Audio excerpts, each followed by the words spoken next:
Kwa hivyo nawashukuru, tukiitisha mkutano ingine tukuje, tuache vitu vingine vya nje, haikufaidi chochote. Anayerudi nyuma, wacha arudi nyuma. Sisi tunaenda mbele, wacha tuende mbele. Amen. Bwana asifiwe. Amen. Hata mimi nitakuwa tuna maswali suluhisho nitauliza viongozi. Tuuliza tu hapa. Karibu basi Aluta. Tunaenda simama.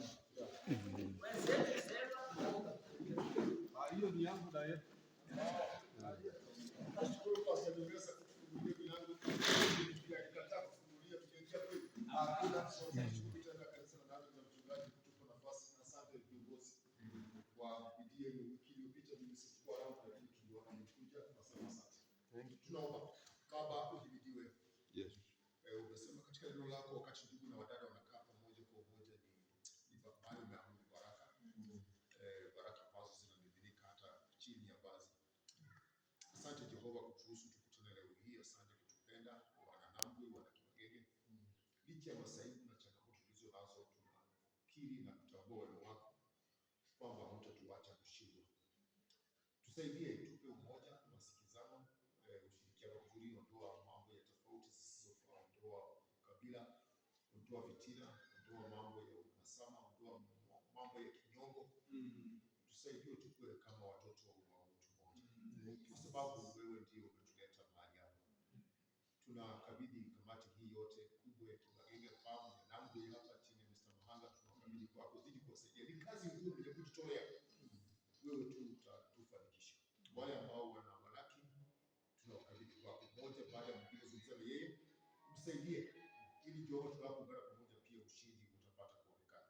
Tunakabidhi hata koti ambayo inashughulikia kesi hii, iko chini ya himaya yako. Jehova iangalie. Tunapochanga pesa, tunapozungumza na mawakili, zaidi ya Mungu tunategemea wewe kuzungumza na jaji na hata kusaidia kujua umuhimu wa kutenda haki. Ili ya yote mbaya ya shetani tutaweza kuondoa. Na tutapata nafasi nyingine ya kukushukuru tena tutakapoona kesi hii imekwisha. Wote ambao wana nia mbaya, nia mbovu, tunawaweka msalabani kwako. Wewe utawapigania, wewe utatupigania na wewe utawakabili. Tunaombea wakili ambaye anahusika, msaidie, mpe ukamavu, mpe hekima, mpe busara. Alafu Jehova tutatazamia kikao kingine kitakachofuata pia. Tunazidi kuongea na kusaidiana. Tuna siku ambayo tutakuja sikia kesi imemalizika. Tuna siku ambayo tutasikia tumetulia. Tuna siku ambayo tutazidi kushughulika na mambo mengine na kusahau mambo haya. Asante kwa sababu unaweza. Naombea nchi yetu, naombea viongozi wetu, naombea usalama na amani, utulivu, na naomba kwamba kila jambo litulete ushindi kwa mbele zako. Basi wale ambao wamehudhuria kikao hiki nawaombea baraka. Tunapotawanyika kutoka mahali hapa, uongozi wanaoenda kusini, magharibi, mashariki, kaskazini, kila mmoja muongoze.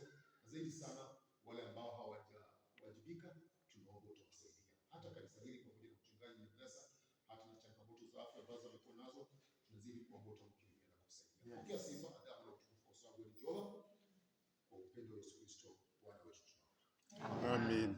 Asante. Asante.